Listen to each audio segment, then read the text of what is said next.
My name is Priya Ghosh. I'm an undergraduate student at UMass-Amherst. I'm 24, and from 2014 to 2016, I ran a student organization on campus called CIRC, also known as the Coalition to End Rape Culture. I now serve as the lowly advisor of this group, and in the spring I'm launching my own nonprofit organization called the Survivor Justice Project. And it'll be based in the Pioneer Valley. It'll focus on consent culture and consent education and sexual violence education and how folks can understand and know their rights in the context of navigating institutions of higher education, for community members, and for anyone who wants to learn about healthy relationships and healthy interpersonal dynamics. So I haven't prepared much to speak about today. I tend to just go off. But I wanted to speak a little bit to the election that happened last week, and I'm so grateful that Sarah invited me to be here today, and it's such an honor to be here with y'all. I don't get many opportunities as a student to engage with people who are not under the age of 25, so I tend to be the oldest in most of the spaces that I'm engaging with. And it's always very powerful to be in intergenerational spaces and to be present for the healing and wisdom sharing. So thank you for having me.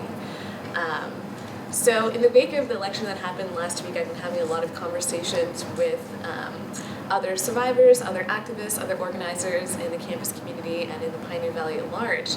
And we've been trying to pinpoint how this could happen. A lot of the rhetoric and the dialogue around this election is how could this happen? And I think the issue is when we look at the numbers. I've been having also a lot of conversations with folks who are feeling very triggered by the election. And they're saying, we thought Hillary Clinton had it in the bag. She's a part of the Democratic Party establishment. I think I'm going to blame people of color. I'm going to blame minorities. I'm going to blame genderqueer people. I'm going to blame low-income people. I'm going to blame immigrants and undocumented people. But when it comes down to it, the Democratic Party failed to mobilize their base.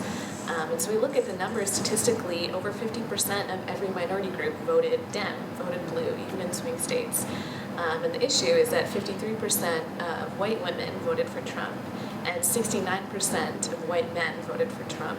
And so when we look at the numbers alone, the numbers don't lie. And so statistically, there has been a divide in who feels like they can access this election and who feels like they have a stake in this election. And even when we think about the number of people who didn't vote, people who aren't disenfranchised voters, we have over 350 million people living in the United States, documented or undocumented. I believe documentation status doesn't symbolize whether or not you have a right to exist in this country. There are 7.8% of people who are turned away from polls, 7.8% of the 350 million people in this country.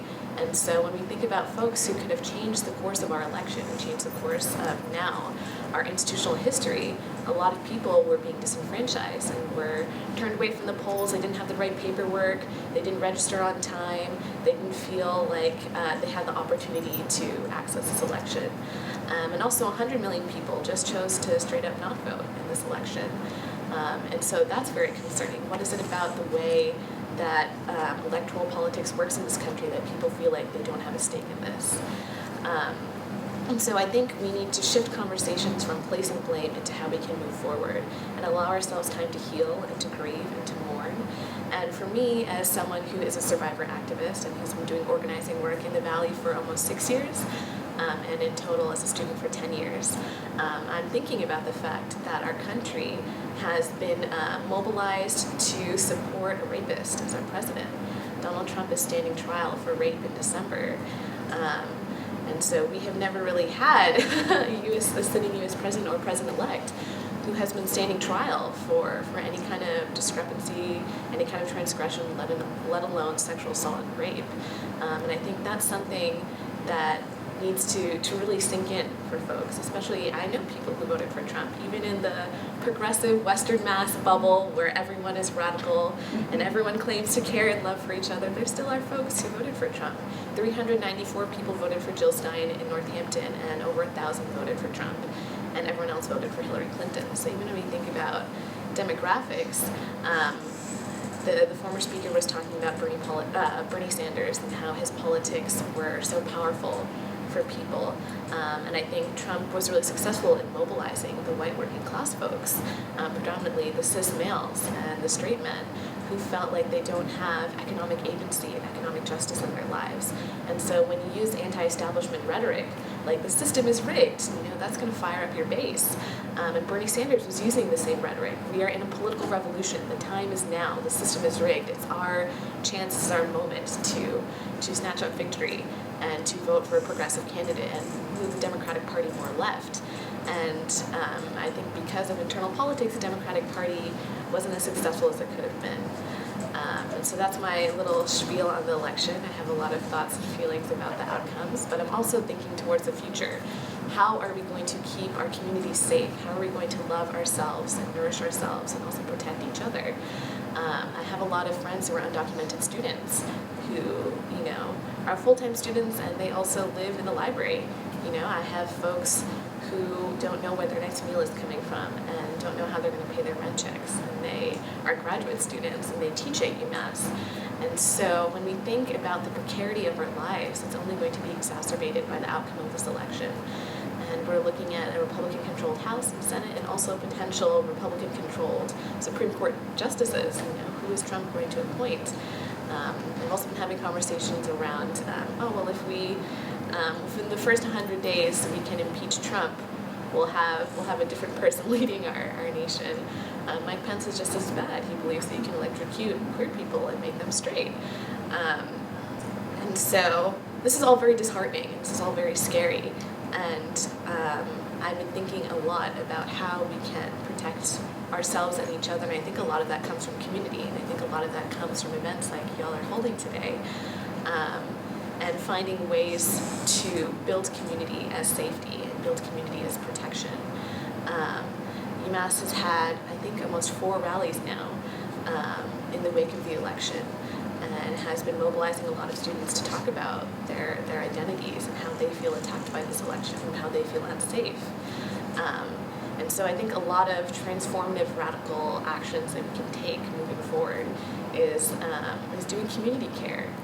I have a friend who's hosting potlucks every night, every week until January, that are open to anyone in the Valley who identifies as a minority in some way.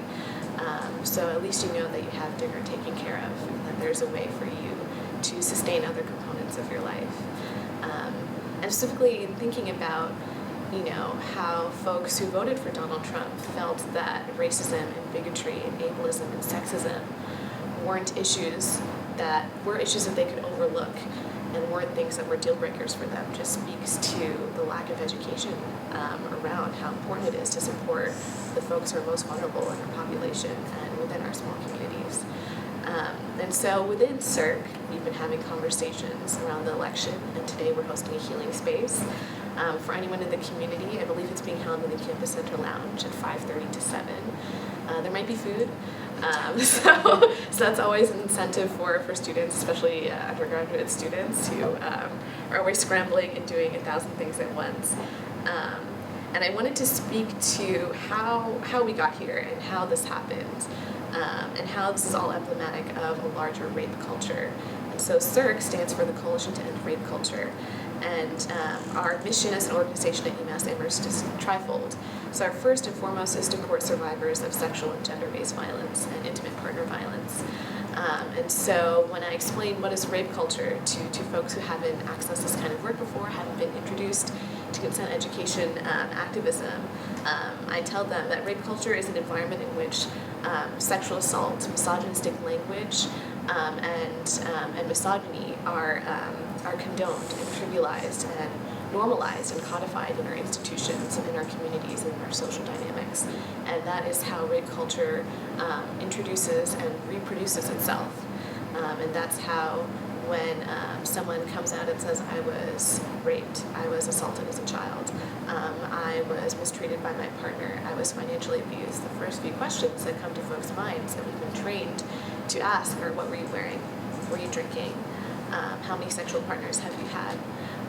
Were you being provocative in the way that you're engaging with this person who you claim has raped you? Statistically, in this country, 97% of rapists will not spend one day in jail, and now it's at 98%. That statistic was taken just 2 days ago by RAIN, which is one of the pioneering and foremost rape crisis organizations in the country. 90% of rapists at colleges and institutions of higher education are serial rapists. So if they have assaulted one person, they will go on to assault multiple more people. 1 in 4 women will be survivors of sexual violence by the time they graduate from a 4-year undergraduate institution. And these statistics are alarming when you just look at the numbers.